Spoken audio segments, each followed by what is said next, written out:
Last night, our Democratic colleagues released a draft short-term government funding bill. Big parts of the draft are unobjectionable because they were negotiated across party lines. Both sides of the aisle want to prevent a government shutdown that no one wants. Both sides want to keep resources flowing to disaster-stricken communities.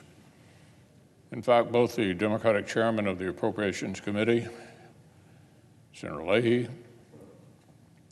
and the Republican vice chairman, Senator Shelby, have stated publicly that this poison, excuse me, Mr. President, I've got a misplaced page here.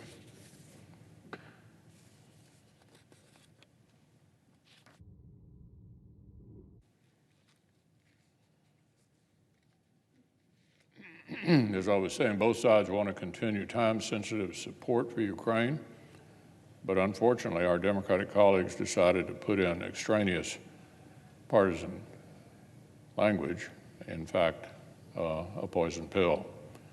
This extraneous poison pill is not related to keeping the government open. It was not negotiated across the aisle. In fact, both the Democratic chairman of the Appropriations Committee, Senator Leahy, and the Republican vice chairman, Senator Shelby, as I was saying earlier, have stated publicly that this poison pill should not be in the underlying bill. The poison pill is a phony attempt to address an important topic of permitting reform.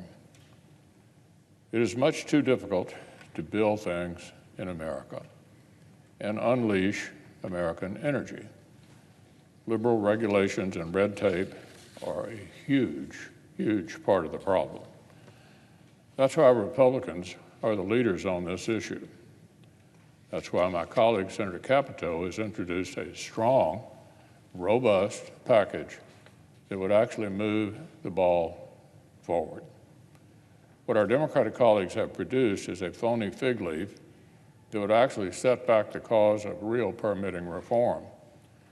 This is an issue where it should be very easy to improve upon the status quo.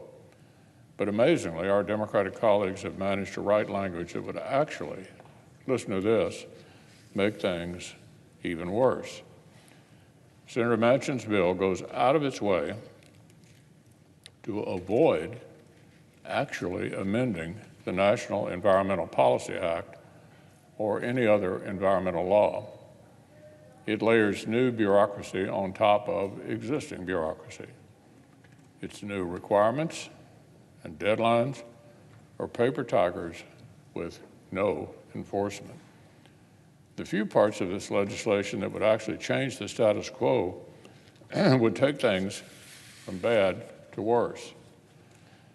For example, yesterday, a long list of state attorneys general wrote the Senate a panicked letter explaining that Senator Manchin's language would, quote, eviscerate states' ability to chart their own land use and energy policies.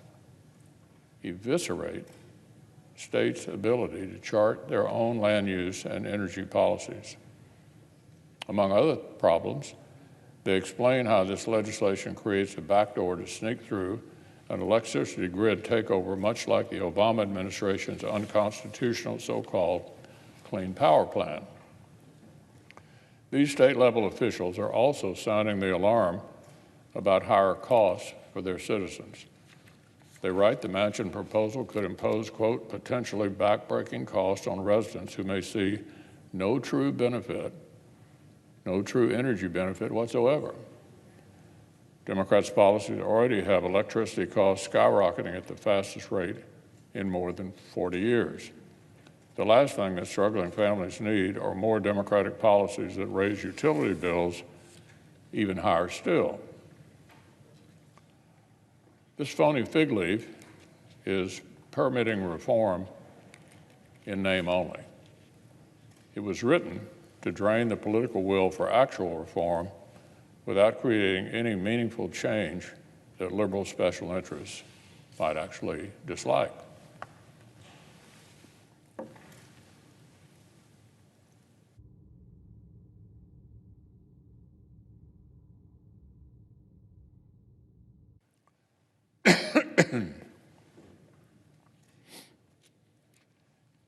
tepid Democratic support for this phony fig leaf is all that our colleague from West Virginia got in return for approving yet another taxing and spending spree during an inflation crisis, it's hard to imagine a worse bargain for a senator or for the country.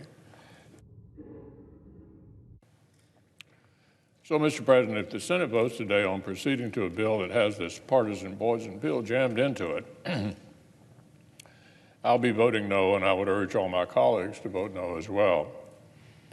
This all-Democratic government has a smooth and obvious path on government funding. The path is obvious. Drop the extraneous partisan language and let the bipartisan CR move forward.